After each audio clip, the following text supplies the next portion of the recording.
कब शादी हुई थी आपकी? हमारी शादी 2013 में हुई थी। उसके बाद हमारा दाम्पत्य जीवन बहुत अच्छा ही चल रहा था। शादी के बाद हमारी पत्नी बोली, जो हमें पढ़ाई का शौक है, जो आप हमको पढ़ाओगे ना, हम कहे हम अपना खून बेच के तुमको पढ़ा देंगे। हमने उसको पढ़ाया।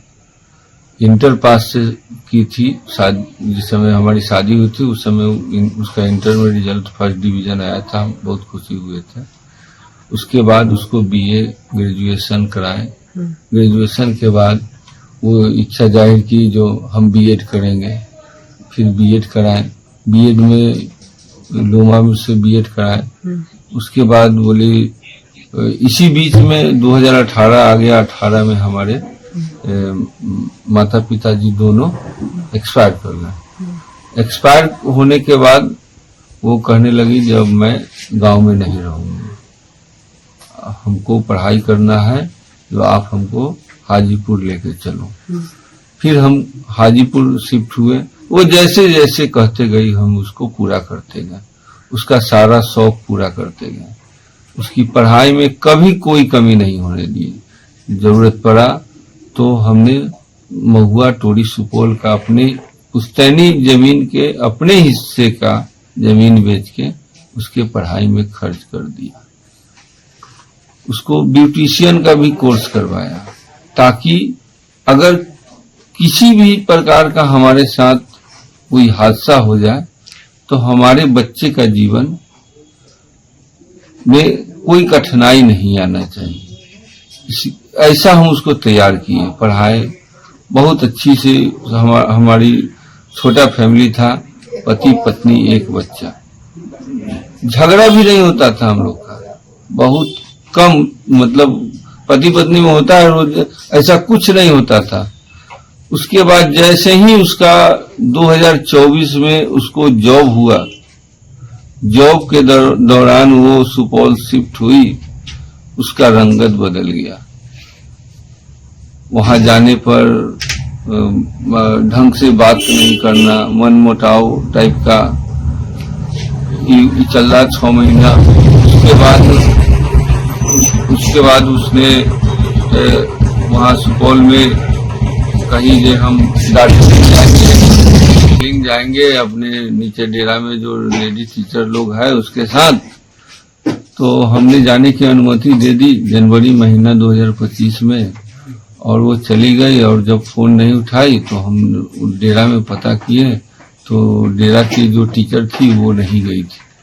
तो हमको थोड़ा शक हुआ। जब वो वापस आई तो उससे बातचीत हुआ, तो उसका भंडा फूट गया था।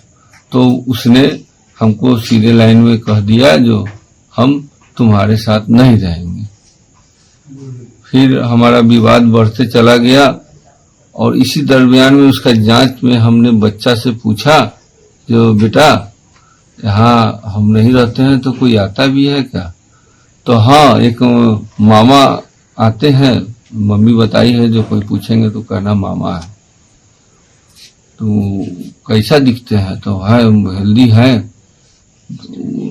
उन्हीं रहते हैं, 2 दिन रह के तब जाते हैं। फिर हमने मकान मालिक से इधर उधर से पता किया तो ये बात में सच्चाई आई। फिर उसके मामा को हमने इन्फॉर्म किया, लेकिन मामा ने भी इस पर कोई संज्ञान नहीं किया। उल्टा हम ही को कहे वो आपके साथ नहीं रहेगी, आप क्या कर लीजिएगा। उसके बाद वो विवाह विच्छेद का एफआईआर कर दी। उसके बाद न्यायालय में मामला चला गया। वो न्यायालय में बोली, जो आप सबूत लाओ। 6 महीना से उसके पीछे लगे हुए थे। तो यही 23 तारीख को आपको न्यूज सुने भी होइएगा, जो उसको आपत्तिजनक स्थिति में हमने उसको किराया के मकान में लक्ष्मी नगर में उसको पकड़ा है। और जब उसको हम आपत्तिजनक में पकड़े और बाहर से गेट लगा दिए, तो मकान मालिक का एंट्री हो जाता है। मकान मालिक हमको मारने की धमकी दी, मोबाइल भी छीन लिया। हमको गेट से बाहर करके उस लड़का को बाहर निकाल देता है। कैंपस में उसका गाड़ी बुलेट लगा हुआ है, उसका वीडियो हमने बनाया था। और हम जब बाहर जाते हैं तो फिर देखते हैं उस लड़का उसी बुलेट से आ रहा है, तो वहां नुक्कड़ पे, तो तब तक हमने 112 को कॉल कर दिया था। 112 आई, उस लड़का को पकड़ के थाने ले गई। थाने पे क्या हुआ नहीं हुआ, हम कुछ पहले टाउन थाना गया था, उस क्षेत्र में नहीं था, तो फिर औद्योगिक थाना गया, हमने वहां आवेदन दे दिया। वहां बोले जो आपका FIR यहाँ दर्ज नहीं हो पाएगा, आपका मामला कोर्ट में है। तो फिर हमने वहां से अपने अपने घर चले आए। यही हमारी। आपकी पत्नी क्या चाहती है आपसे? वो हमारे साथ नहीं रहना चाहती, वो सीधे रहेंगे। उस दिन 23 तारीख के भी जो जहां भीड़ इकट्ठा हो गया था, वहां भी उसने बोला जो हम तुमको अपना पति नहीं मानते, तो क्यों हमारे पीछे पड़े हो? अब बताइए, मेरा एक 10 साल का बच्चा है,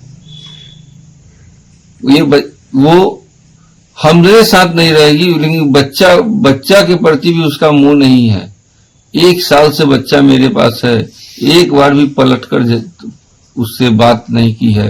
बच्चा जब फोन लगाया है तो उसका फोन काट दी है, उसको ब्लॉक लिस्ट में डाल दी है।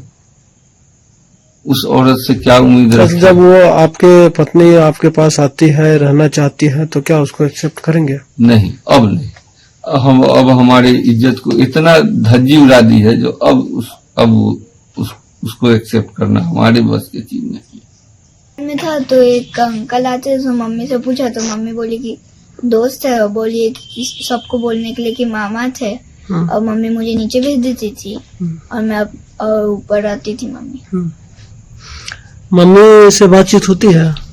नहीं, मैं कोर्ट से भी एक बार आया था तो कॉल किया था, तो उस दिन भी ब्लॉक लिस्ट था फोन। अच्छा, मम्मी याद आती है तुमको? नहीं। क्यों नहीं आती है याद?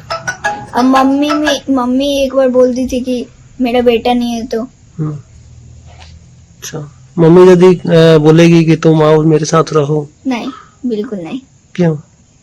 मम्मी मुझे मारती भी थी। किस लिए? जैसे मैं बोल दिया था एक दिन के पापा को बता दूंगा, अब बात करते हो तो मम्मी मारी थी। क्या मम्मी सही नहीं है? नहीं।